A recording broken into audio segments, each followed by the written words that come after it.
Because I know you have memories of course. 40 years of tasting. From your on-premier tasting to the bottle tasting, were there a lot of differences?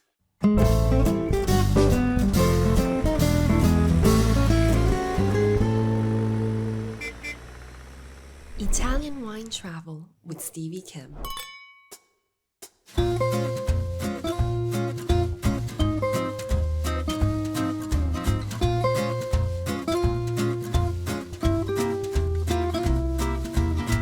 Hello, my name's Stevie Kim, and this is Italian Wine Podcast on the Road series. And this is a special series that we have dedicated to Bordeaux with our fearless leader of Bordeaux, Monsieur Burtschy, our wine friend.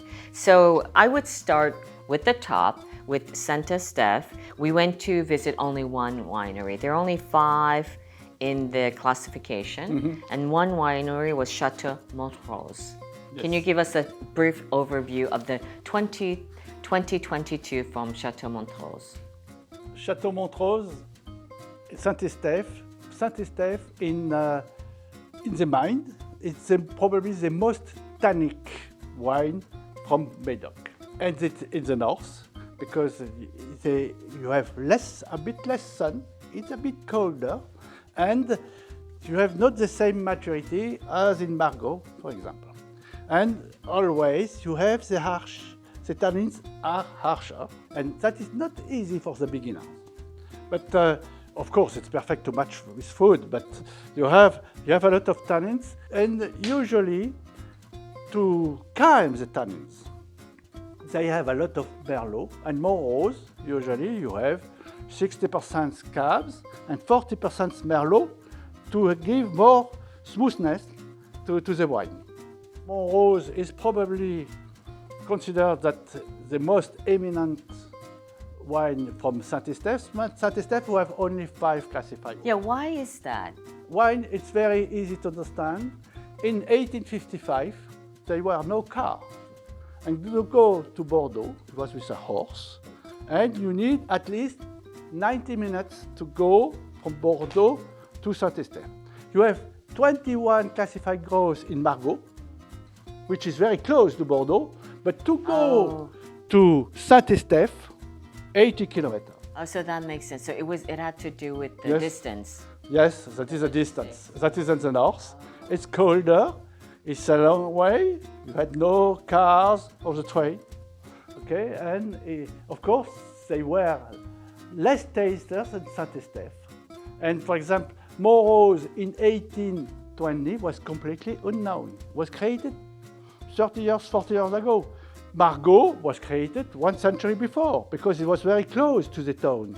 And the buyers are in the town, they are not in the north. So if you can generalize, how are the wines from Saint-Estèphe different from the like Pauillac or Saint-Julien or the others? Usually Saint-Estèphe is always more tannic wine. And that is difficult for the consumer. You can wait because the tannins are decreasing with the age. But when you taste a young wine, you have a lot of tannins, and usually when you give a glass of Saint-Estèphe, the consumer cannot drink it. It's too much.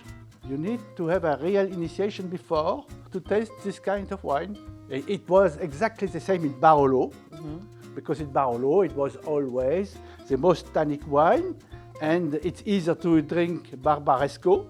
In Bordeaux, during a long time, okay, that is the greatest wine of Italy, but it's not so easy to drink. Then I would go to traveling from north to south, then the next town is Pauillac. In Pauillac, we already spoke about on our previous video of the first growths, of course, Château Lafite, Château Latour, and Château Mouton. So go back to the first video to understand these 3 wineries of the first growths. And this is part of the Pauillac trip that we've done. But you've also tasted many other Pauillac wines. Can you give us a little overview of Pontet Canet, Lynch Moussas, Pichon Baron, and Pichon Comtesse? Okay, the comparison with Saint-Estèphe is very interesting because you have roughly the same level of Cabs, Cabernet Sauvignon. Yes. But in terms of blending. And apparently the same level of tannins. but they are not so harsh because they are much more elegant, because you have a bit more freshness. The soil of Pauillac is not the same, the terroir is not the same from Pauillac and Saint-Estèphe. You have less gravels because the greatness of Pauillac, you have a lot of gravels. We say terroir de grave, with very small stones inside. You can see that in Latour, for example, it's very, very interesting. And that the wine is always much more elegant. You have more freshness. It seems cleaner, okay? And that is Pauillac. And that is the reason because Pauillac was 60 kilometers from Bordeaux, but there are 20 classified groves, 25 classified groves, because we have two big places with classified groves, is Margaux and Pauillac. We're traveling from Saint-Estèphe to Pauillac to Saint-Julien. Can you give us an overview of Saint-Julien? Pauillac and Saint-Julien, that is completely forgotten today, but you need to send the wine. And there was a boat in Pauillac, a boat in Bordeaux to take the bottles. And it's much more easier to send the wine by boat than by the road. And the road was not so perfect as today. Oh, I see. The most exportation was through the port of Pauillac and Saint-Julien. So if you can generalize in terms of the characteristic of wines coming from Saint-Julien, how can you generalize these type of wines? Yeah, you have two blocks. Bloc Margaux and the block Saint-Julien, Pauillac, Saint-Estèphe.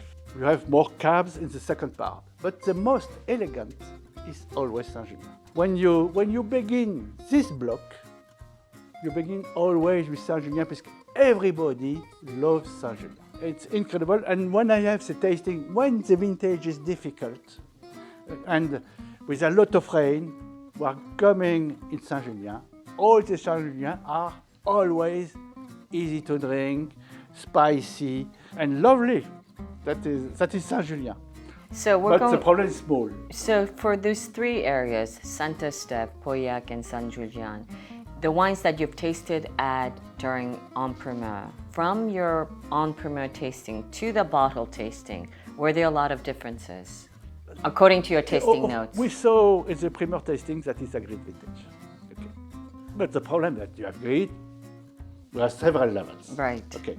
We saw that it was a very great vintage.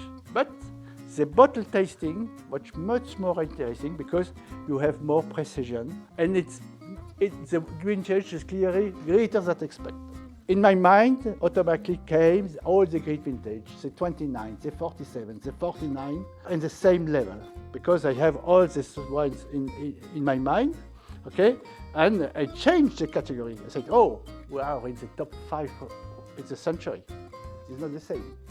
Roughly, we have 20 great vintages every 100 years, 1 to 5, but that is the top 5. It's only 5%.